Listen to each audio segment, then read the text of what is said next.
여러분, 압살롬의 반란이 모두 진압되었고 모든 상황이 평정되었습니다.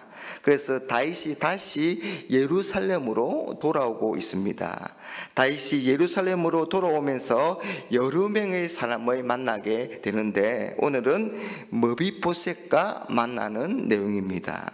여러분, 이 머비보셋은 사울의 손자이며 이 요나단의 아들로서 유일하게 남아있는 사울의 후손입니다. 그런데 어릴 때 이 유모가 머비보셋을 안고 도망하다가 그만 떨어져서 잘 걷지 못하게 되었습니다. 다윗은 요나단에게 은혜 입은 것을 기억하며 그 아들인 머비보셋을 데려와서 사울의 모든 밭을 주고 또 다른 왕자들처럼 왕의 식탁에서 함께 먹게 했습니다. 그리고 시바를 머비보셋의 시종으로 붙여주었습니다. 그런데 압살롬이 반란을 일으키고 다윗이 도망하게 되자 머비보셋의 시종이었던 시바가 음식을 가지고 가서 다윗을 도와줍니다. 그래서 다윗은 큰 위로를 받습니다. 그때 다윗이 묻습니다. 너희의 주인인 머비보셋은 지금 어디 있느냐? 왜 여기에 함께 오지 않았느냐? 그러자 시바는 거짓말을 합니다. 왕이시여, 머비보셋은 지금 예루살렘에 있습니다.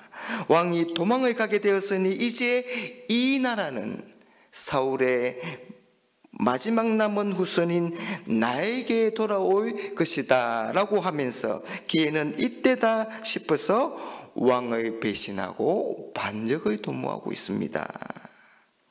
시바는 머비보셋을 모함했습니다.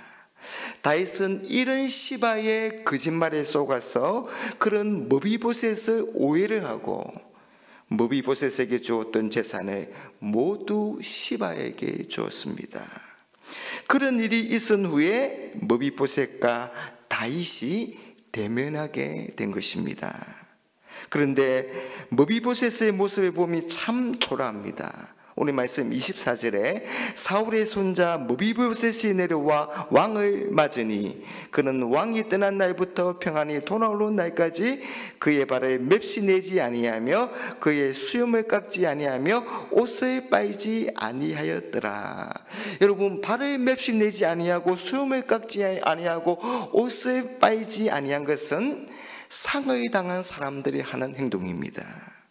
머비보셋은 다윗이 압살롬의 반란으로 이 예루살렘을 떠나 도망길에 오른 이후로 이 다윗이 다시 돌아오기까지 단 하루도 편안한 삶을 살지 않았고 다윗의 고통을 자신의 고통처럼 느끼고 함께 아파하며 슬퍼했습니다. 더군다나 이 압살롬의 주변에서 그런 행동을 한 것은 나는 어떤 상황에서도 다윗 왕만을 섬기겠다고 하는 변하지 않는 그런 충성심을 보여준 것입니다. 여러분, 큰 난리나 일이 일어나면 별의별 일이 다 일어나곤 합니다. 어제의 친구가 오늘의 적이 되기도 하고요. 또한 어제의 적이 나를 도와주기도 합니다. 여러분, 그래서 난리나 큰 일이 일어나면 진짜 그 사람의 모습이 드러나게 되는 겁니다. 그러나 다윗에 대한 머비보셋의 충성은 변하지 않았습니다. 다윗은 그런 머비보셋에게 묻습니다. 내가 압살롬을 피해 도망할 때에 내가 왜 나와 함께 하지 아니하였느냐? 그러자 머비보셋이 하는 말이, 왕께서 잘 아시는 것처럼 저는 다리를 접니다. 그래서 내 종 시바에게 나귀의 안장을 지어서 그 위에 나를 좀 태워다오 했는데 시바가 저를 속이고 그냥 가버렸습니다. 그리고 거짓말로 제가 왕을 배반했다고 모함했습니다.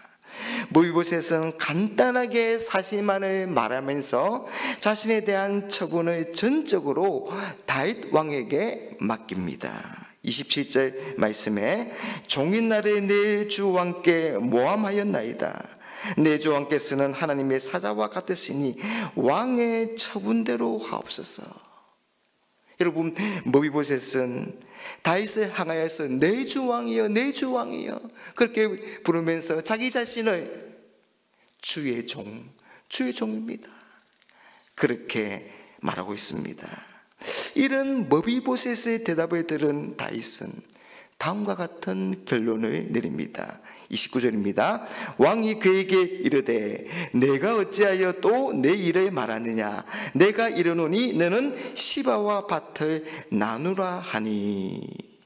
여러분, 다윗은 머비보셋의 말을 듣고도 이 밭을 시바와 나누라고 말을 합니다. 여러분이 만약 이 머비보셋이라면 그 마음이 어떠하겠습니까? 시바가 나쁜 놈이라고 말도 하지 않고, 그렇다고 머비보셋 내가 옳다 그런 말도 하지 않고, 시바랑 너랑 밭을 나누어 가지라고 말합니다. 여러분, 머비보셋이 참 억울하기도 하고 섭섭하지 않겠습니까? 그런데 머비보셋의 대답은 의외였습니다. 30절을 한번 보십시오. 머비보셋이 왕께 아뢰되 내 주 왕께서 평안히 왕궁에 돌아오시게 되었으니 그로 그 전부를 차지하게 하옵소서 하니라. 왕이시여, 왕이 평안히 왕궁에 돌아오셨사오니 저는 더 이상 바랄 것이 없습니다. 만족하고 감사합니다. 왕이 무사하시니 재산을 시바에게 다 주어도 상관없습니다. 여러분, 우리는 이런 머비보셋의 대답 속에서 이 머비보셋이 다윗을 얼마나 사랑하고 있고 얼마나 다윗에게 충성하고 있는가를 잘 알 수가 있습니다. 여러분, 머비보셋은 다윗이 고난당할 때 그 고난에 동참하며 진심으로 아파하며 슬퍼했습니다. 그리고 다윗이 승리하여 돌아올 때 그 기쁨이 자신의 기쁨 같았습니다. 그래서 지금 너무너무 기뻐하고 감사하고 있는 겁니다.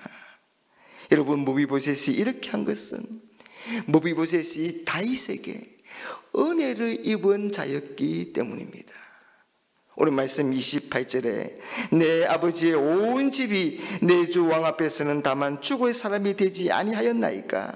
그러나 종을 왕의 상에서 음식 먹는 자 가운데에 두셨사오니 내가 아직 무슨 공의가 있어서 다시 왕께 부르짖을 수 있사오리이까 하니라.